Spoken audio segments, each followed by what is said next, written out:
Hello and welcome to Rando Tech Info and our review of the Galaxy Watch 4 Classic. The Watch 4 Classic is Samsung's latest and greatest Wear OS flagship wearable, packing all of the build quality and performance you have probably come to expect from a Galaxy smartwatch, which is a good thing because this watch, combined with the newest offerings from Mobvoi and Fossil, means there is finally some strong competition in the Wear OS space. So how does the Watch 4 Classic compare to its competition, and is it worth its $349 starting price? Let's have a look. $349 gets you the 42mm version of the watch. Sizing up to the 46mm version, like the watch you will see in this video, will cost you $379, and you will need to add another $50 on top of that figure if you want some LTE action. So basically, the watch ain't cheap. After this review, if you do wind up wanting to pick up this watch, I will leave some links to pick it up down in the description. I don't get anything if you use the links. I'm just a nice person. Thank you so much. Just remember, these prices are for the Galaxy Watch 4 Classic. If you're willing to go aluminum instead of stainless steel, go a little smaller, and drop the physical rotating bezel, you can save $100 and go with the non-classic Galaxy Watch 4, which has the same processor and operating system. In the box, you get the watch, the charger, and your customary information bits. And right out of the box, you're probably going to notice my favorite thing about this watch, the display. The size, brightness, and resolution of this display add up to a wonderful trifecta of eye candy. The 1.4-inch display found in the 46mm version of this watch is packing 450 by 450 resolution, and honestly, I think it's the best looking display I have ever seen on a smartwatch, and that includes the Apple Watch 7. For the past few weeks, I've been bouncing back and forth between using this watch, the TicWatch Pro 3 Ultra, and the Fossil Gen 6. And while the displays on the other watches are very good, they just don't quite measure up. It's one of those situations that if you never had a watch with this kind of a screen on it, you probably wouldn't miss it. But I have had it, and now I'm spoiled. Speaking of spoiled, if you want to spoil yourself with more great tech-focused content like this, you should consider subbing to the channel. Good one.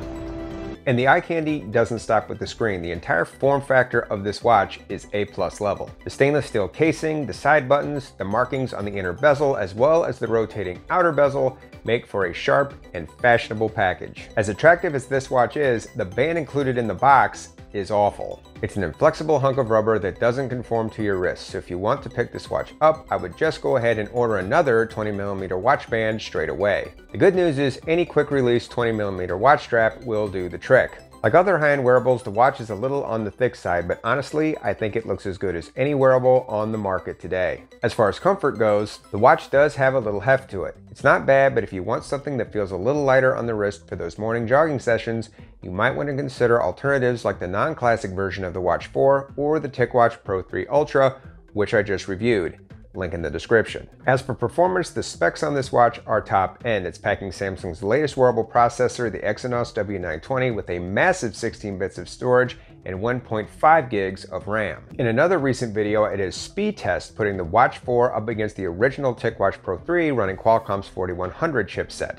Now, while I wouldn't say the Watch 4 outperformed the TicWatch Pro 3, it certainly wasn't embarrassed either. If you want to see all the dirty details of that test, I will leave a link to that video in the description as well. The short version is performance on the Watch 4 is good. Taps on the screen feel responsive, apps open quickly, and the nice clicky side buttons also feel responsive. The only real performance issue I've ran into on the watch are downloads are a little sluggish, and Bixby can be a little bit temperamental depending on the day. Bottom line here is if you are looking for a wearable with solid performance, the Watch 4 will do you fine. As I'm sure you've heard from every tech influencer, tech tuber, and tech talker since months before this watch's release, this watch is the first and as of right now the only watch wearing the new Wear 3.0. Well, that's what they're calling it anyway. Honestly, the OS feels much more like Samsung's Tizen OS than it feels like Google's Wear OS. I mean, you can't even connect this watch to your phone using the Wear OS app. You have to download Samsung's Galaxy Wearable app from the Play Store to do that. Speaking of the Play Store, it can't be overstated how important it is for this watch to have access to the Play Store because honestly,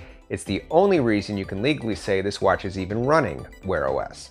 All of the preloaded health apps, the messaging app, the payment app, it's all Samsung. But you can download all of the Google versions of these apps from the Play Store, which I did. And once I did, the watch at least had a passing resemblance to a watch running Wear OS. I say it was only a passing resemblance though because this watch is still missing one very important piece of the Wear OS experience: Google Assistant. That's right, there's no Google Assistant on this watch. Samsung says you will have the option to bring the Google Assistant to the watch at some point, but since we don't have any kind of timeline on this, I'm not holding my breath. I really do think saying this watch is running Wear OS is a stretch without the Google Assistant on board. I mean, it's the main thing that makes a Google operating system a Google operating system. And I'm sorry all of you Bixby lovers out there, but Bixby don't cut it. Hi Bixby. What's the safe cooking temperature for chicken? Do you agree to provide location data to Yelp to process requests? What? Now it isn't all bad. Wear 3.0 is a very pretty OS and I haven't really run into any major performance issues with it. The UI is intuitive enough and the rotating bezel on the Classic is a treat to use. I could definitely see someone after getting used to it not ever wanting to live without it.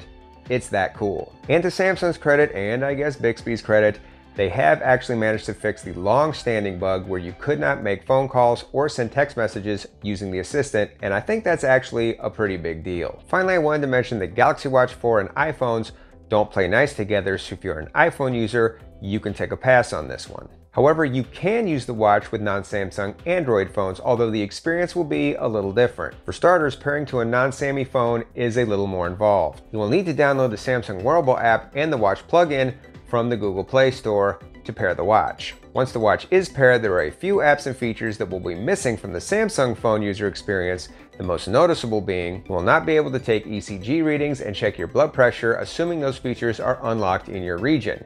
Bixby will have limited capsule functionality, you will not be able to sync certain phone settings, and you won't be able to send or receive text messages, at least out of the box. Although the text messages thing is just an out-of-the-box issue because you can download Google Messages from the Play Store, which is what I did anyway, and I use a Samsung phone. TechEpisode TV actually did a really nice deep dive about using the Watch 4 on a non-Sammy device. So if you want all the dirty details, I will leave a link to that video down below. Look, the user experience on the Watch 4 isn't bad, but if you're coming over from another Wear OS device, it's not going to be what you're used to, and you're going to have to live with fishing your phone out of your pocket when you want to use the Google Assistant. Call quality on the Galaxy Watch 4 is good. Of course, it's not as good as if you were using a high-end pair of earbuds or holding the phone up to your ear, but the speaker and mic on the watch are both plenty good enough to hold a clear conversation, dictate a text, or use Bixby. Hi Bixby.